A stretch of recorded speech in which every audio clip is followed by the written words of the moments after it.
আমার আজকের রেসিপি তিল আর বাদামের মিশ্রণে দারুণ মজাদার একটি খাজা রেসিপি। এই খাজা রেসিপিটি আপনারা আলাদা আলাদা তৈরি করতে পারেন, যেমন তিলের রেসিপিটা আলাদা অথবা বাদামেরটা আলাদা। তবে আজকে আমি সব কিছু একসাথে মিক্সড ফ্রুট দিয়ে ভালোভাবে এই খাজাটা তৈরি করব। এটা যতটা হেলদি, খেতেও কিন্তু ভীষণ মজা। যারা ডায়েটিংয়ে থাকেন তারা কিন্তু খুব সহজেই এই ডায়েটিং ফুডটা সবসময় রাখতে পারেন। তাতে করে কিন্তু আপনার সব ধরনের বাদামের পুষ্টিটা কিন্তু আপনি পেয়ে যাবেন।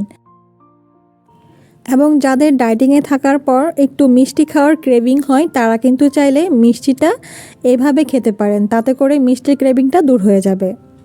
আমি প্রথমেই কিছু বাদাম কেটে নিয়েছি, যেমন কাজু বাদাম আর কাঠবাদাম। তারপর কেটে নিয়েছি কিছু খেজুর। আর খেজুরের পরিমাণটা আপনার উপর ডিপেন্ড করে, এবং এখানে যতগুলো ইনগ্রিডিয়েন্টস আমি ইউজ করেছি আমার পছন্দ মতো এবং আমার ইচ্ছা মতো। আপনারা আপনাদের ইচ্ছা মতো যে কোনো ধরনের বাদাম ইউজ করতে পারেন। আমি বাদামগুলোকে কিছুক্ষণ ভেজে নিয়েছি, প্রায় 10 মিনিটের মতো লো হিটে রেখে। তারপর আমি এখানে তিল নিয়েছি হাফ কাপের মতো। তিলটাকেও খুব ভালোভাবে লো হিটে রেখে ভেজে নিচ্ছি। তারপর এখানে কাজু বাদাম আর কাঠবাদামটাকে হালকা একটু ভেজে নেব। 1 থেকে 2 মিনিটের মতো ভেজে নিলে কিন্তু হবে। আর আজকে আমি এখানে যে চিনিটা ইউজ করছি, এই চিনিটা হচ্ছে লাল চিনি, অথবা অনেকেই বলে থাকে আখের গুঁড়া চিনি, অথবা যে ঝুলা চিনি বলে সেটা বলতে পারেন। মোট কথা লাল চিনি যেটা, আখের চিনি যেটা, সেটা এটা আমার বাড়ি থেকে আনানো, আমাদের গ্রাম থেকে। এটা খুব ফ্রেশ একটা চিনি এবং খেতেও ভালো। আমি আজকে এটা ইউজ করেছি 1 কাপের মতো।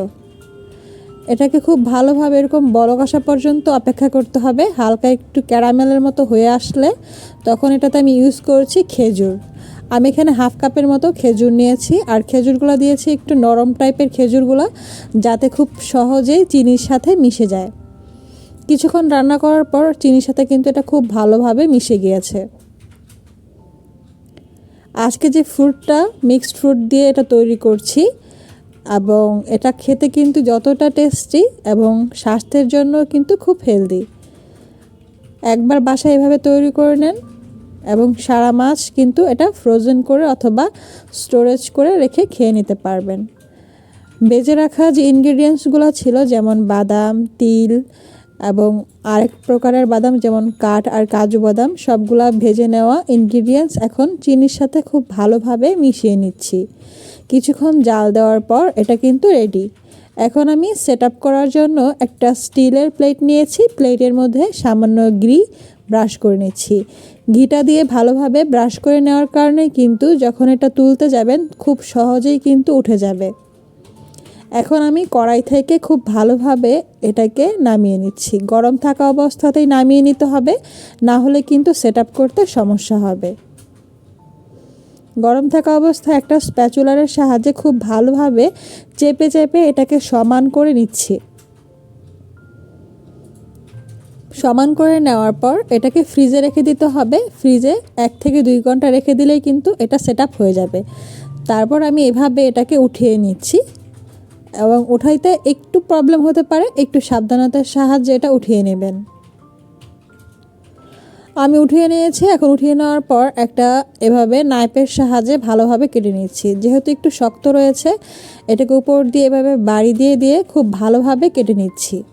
সমান করে ভালোভাবে কেটে নিলেই কিন্তু পিস পিস করে দেখতেও সুন্দর লাগবে, এবং খুব ইজিলি কিন্তু এটা খাওয়া যেতে পারে নাস্তা হিসেবে, অথবা যে কোনো সময় যদি একটু ক্রেভিং হয় মিষ্টি খাওয়ার, সেটাও কিন্তু এটা দিয়ে কেটে হয়ে যাবে।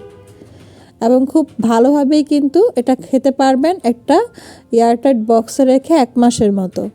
আমি এইভাবে ফ্রোজেন করে রেখে দিচ্ছি। নর্মাল ফ্রিজে রাখতে পারেন, অথবা চাইলে ডিপ ফ্রিজেও রাখতে পারেন। খেতে কিন্তু ভীষণ মজা হয়, আর এটা স্বাস্থ্যের জন্য বেশ ভালো।